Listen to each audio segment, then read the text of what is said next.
Well, I'm really excited to chat about your novel, but let's chat a little bit about comics first. So tell us a little bit about The Hunt for Wolverine.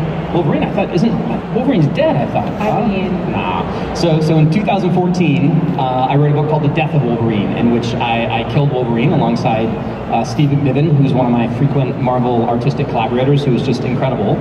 And it was great. Wolverine got stuck inside a big hunk of molten adamantium and kind of became a statue, and he's been in that statue for 4 years, but recently he's been popping up around the Marvel Universe here or there. And so the idea is that we're going to tell the story of how he came back, and it starts with The Hunt for Wolverine Alpha, which comes out later this month, late April. It's written by me, drawn by the incredible David Marquez, and it sort of tells the story of how maybe he got out of that statue. Doesn't mean he's doing fine, doesn't mean he's okay. He was inside a statue for a long time, but it starts the story there.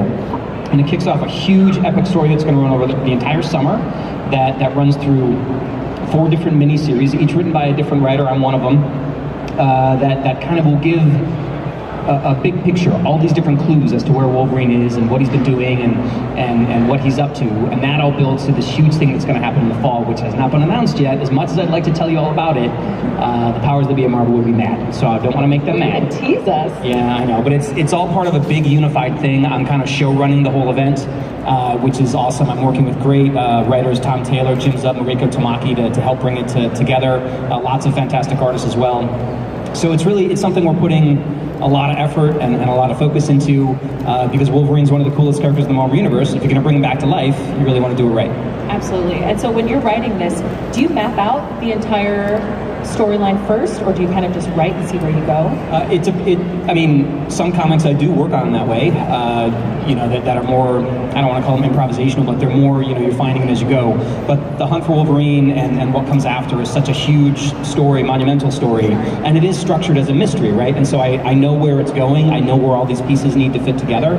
So from Hunt for Wolverine Alpha, from the very beginning, there are clues. It's just like a mystery movie or a mystery book. You read it, and by about 2/3 of the way through it, you're like, oh, I kind of have a sense of what all this is, but it doesn't really work unless the writer has planned where the ending is going to be. I need to know who the killer is, so to speak. So that's what the event is. It really, I can't wait for it to start coming out and people to start, putting the pieces together and looking at the new questions that we're asking and seeing how it all fits for Wolverine. But, he comes back. Like, death changes a person, right? I mean, I presume. I don't know. I mean, for us, death just means we're dead. For Wolverine and other comic book characters, you come back and you're not the same, and that's very much going to be the case for Wolverine. And I think people will have a lot to talk about when they see the things that have happened to him in the intervening 4 years stuck in that statue. And you mentioned Wolverine being such a cool character. What is it like to write for Wolverine and Marvel Comics in general? You know what's kind of funny is that I've really only written 2 Wolverine stories, basically, because the first one was when I killed him, and now it's the one where I'm bringing him back. So the Wolverine stories I've gotten to write have been very specific, and they're about very important points in his timeline.